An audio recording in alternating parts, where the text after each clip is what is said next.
Kendrick Sampson, some of y'all know from TV, some of y'all know from film.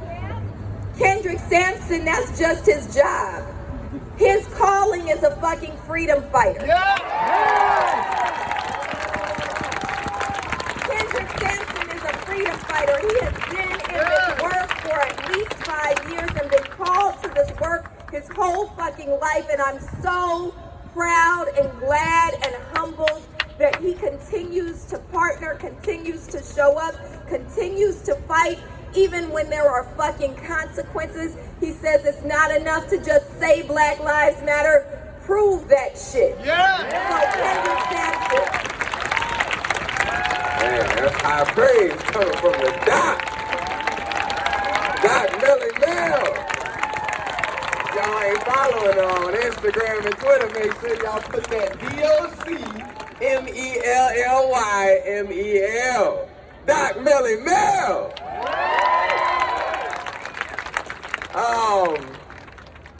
So yeah, I'm glad that people are hashtagging Black Lives Matter in 2020 finally. It's been around for a while, but we're past that point where we can leave it at that. Imagine if everybody was hashtagging and showing up in the streets in 2013, 2014, 2015. Imagine if we sustained that pressure. Jackielacey would have been gone a long time ago. If thousands of us were out, how many people, does anybody know how many people are in Los Angeles? About 6 million, something like that? In the city, metropolitan, about 10 million. Imagine if 5% of that showed up. 10% is what, 100,000? No, 1 million. I did not go to college, and I am not good at math. But 1 million people showing up in the streets every day, every week. We could get so much accomplished. Look at what we've done just in the past 3 weeks. If we could just get 5% of the people out in direct action and working every single day when we're not in the streets, imagine what we could accomplish for our communities. Just 5%. That's incredible. We could make waves across the United States. Just 5%. We haven't gotten 5% out in the streets yet. And look at what we've accomplished. They scared.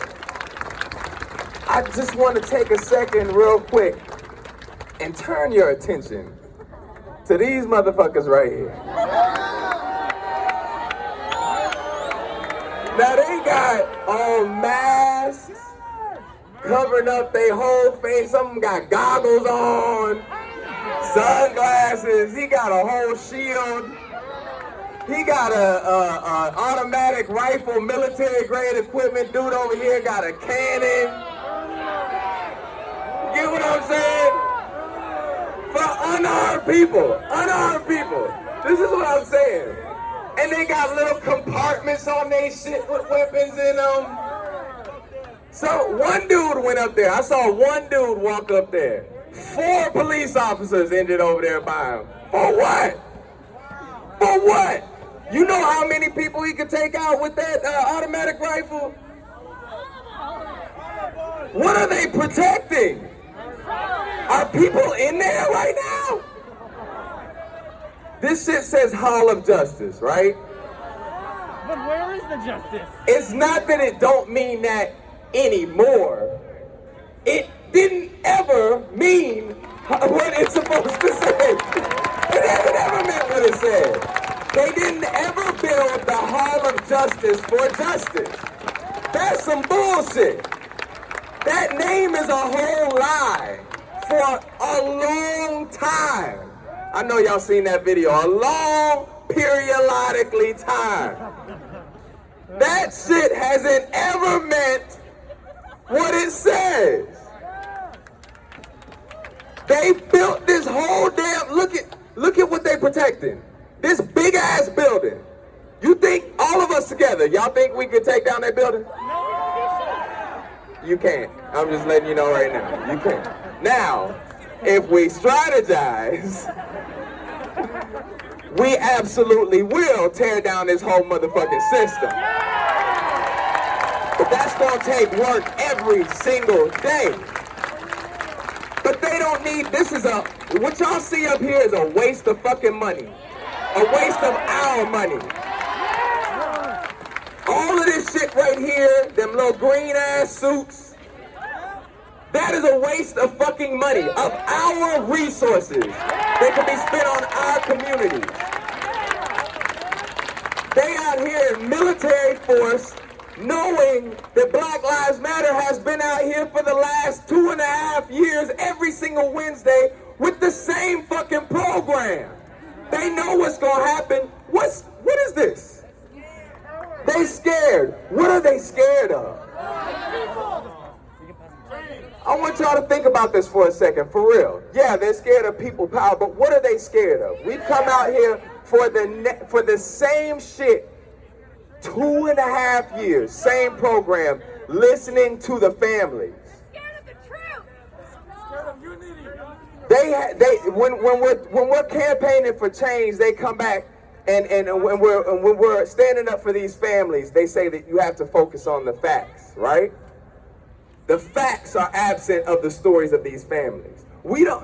Black Lives Matter does not bring up these families for entertainment.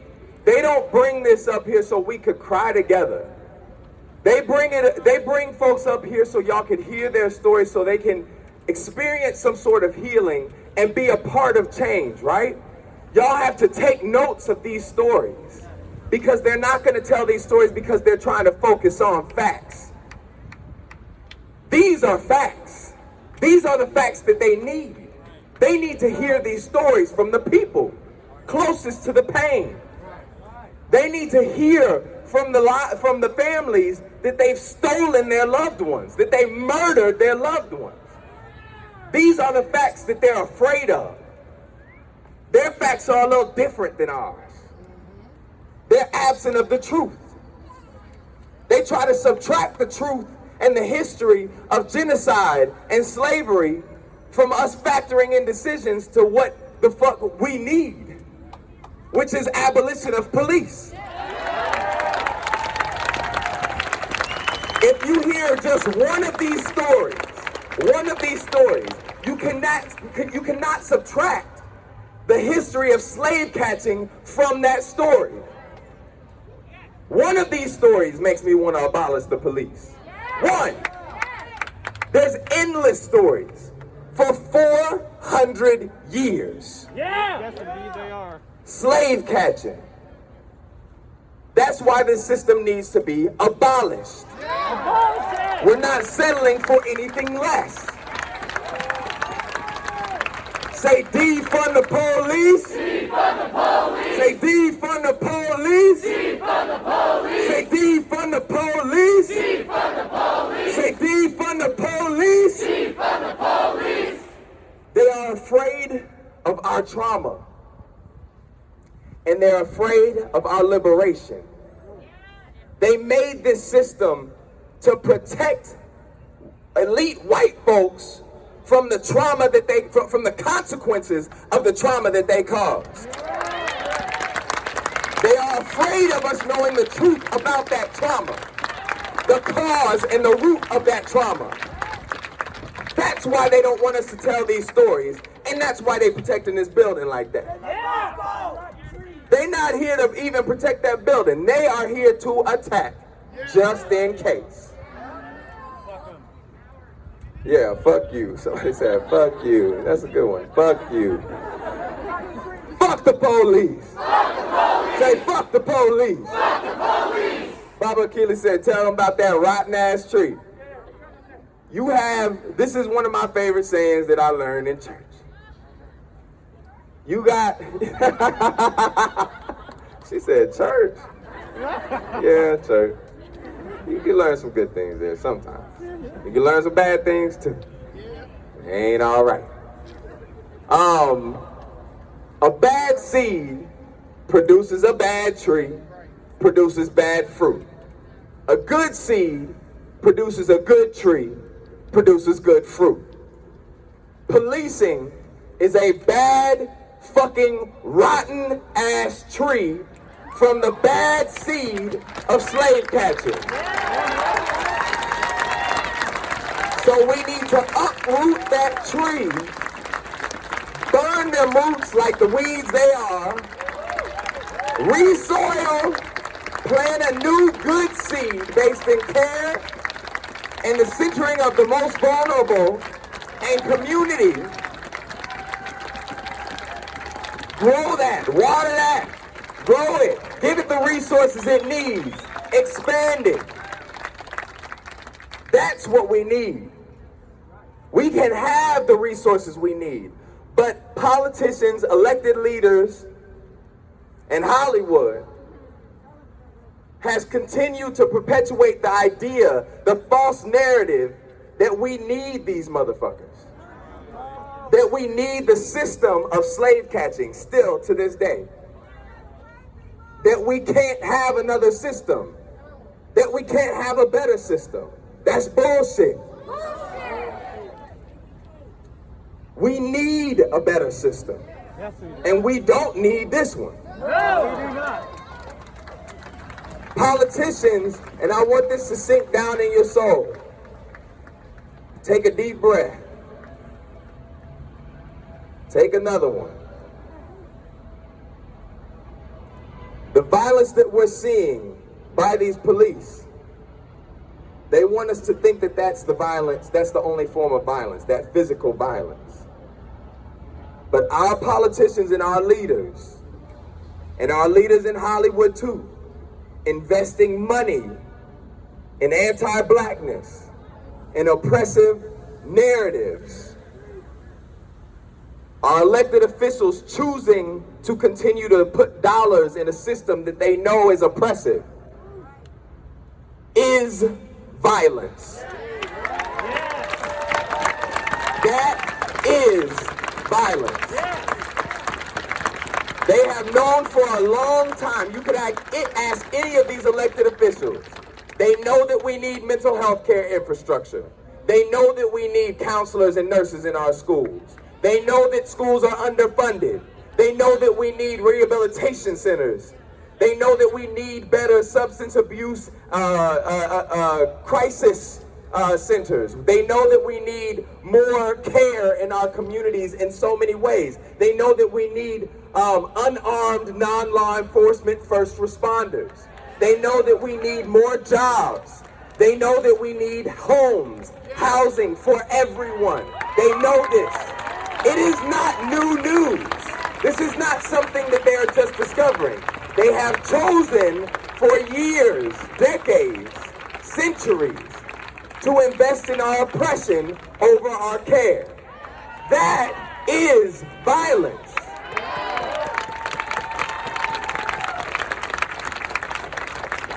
They're afraid of the consequences of our trauma that they have inflicted on us, and they are afraid of our liberation, and the truth is, they should be. So we have to keep on coming out here in bigger and bigger numbers to let them know we are going to hold them accountable, and they should be scared because we're tearing this motherfucking system down and we're building something that will actually care for our community. Now, I know I told Melina that I would speak on this, so I'm going to speak on this real quick. We put out a letter, the Prove Black Lives Matter to Hollywood letter. Over 300 black professionals from the community in Hollywood signed it. Prominent folks.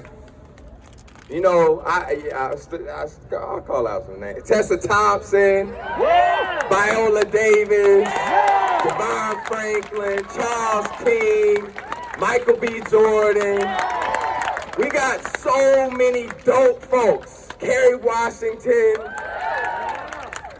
producers like Dana Lynn North, like so many really dope folks to sign this letter and commit to real change. Because we know every time somebody faces discrimination, these racist ass policies and discrimination that people face in our unions, our agencies, management companies, production companies, and studios, every single institution, that we face that discrimination, that we face that everyday type of violence, that everyday anti-blackness.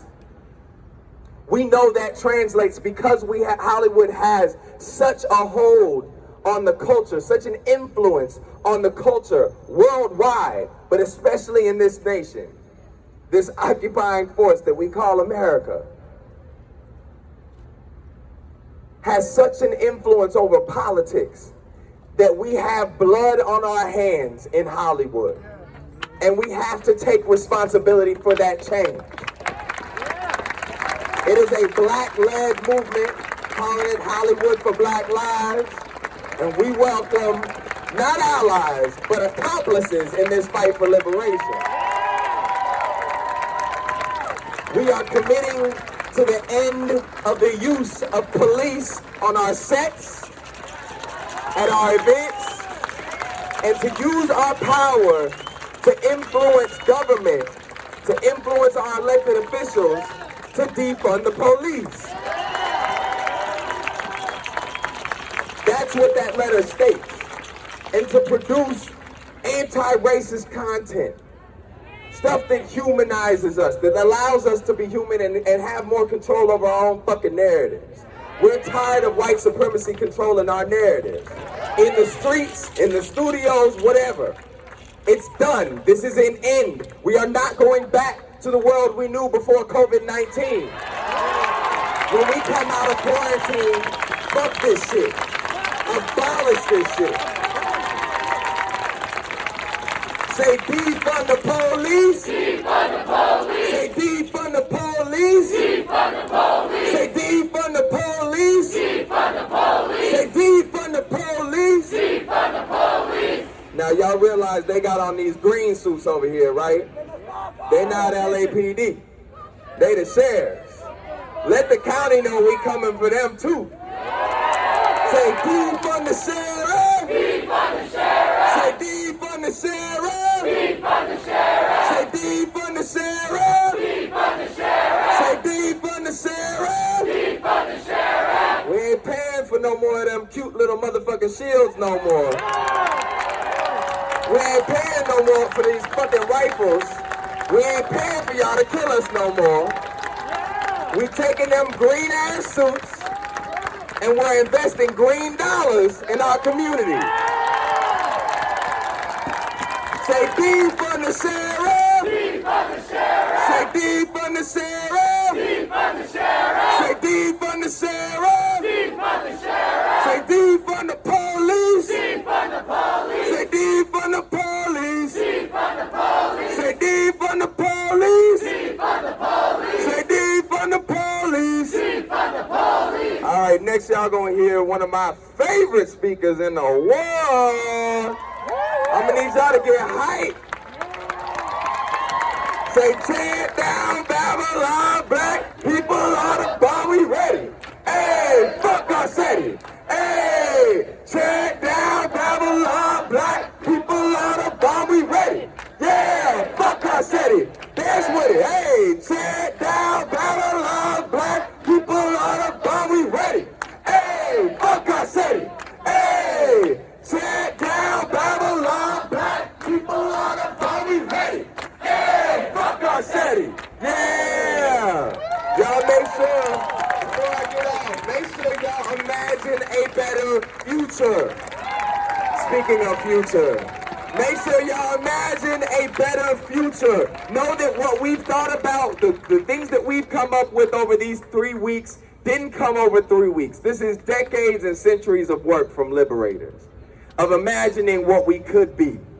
But know that the solutions that you're aware of right now, in 3 weeks, y'all are comfortable with defund the police. 3 weeks ago, I post defund the police. I got all kinds of motherfucking comments. I'm talking about from my friends. Well, should we say that? I don't know. That's scary. But now we know. in just 3 weeks, 4 weeks, whatever, that we don't need these motherfuckers, right? So, but just think about this. That's in 3-4 weeks. That's with a colonized mindset. That is with a colonized mindset. Y'all been able to deconstruct to the point of realizing that we don't need police, that we can have a better system, that we don't have to deal with transphobia, that we don't have to deal with anti-blackness, that we can have a better world. Just in 4 weeks, 3 weeks. So I need y'all to have an exercise every single day of imagining the most vulnerable and the world that we can actually have for them. Deconstruct your minds even further. Imagine better. This is the baseline for what we can do. The baseline. Let's set this as the bare minimum of what we need for our communities. We can have even better than this. We have to imagine better. A better future. Speaking of future, y'all welcome one of my favorite folks, international ambassador of Black Lives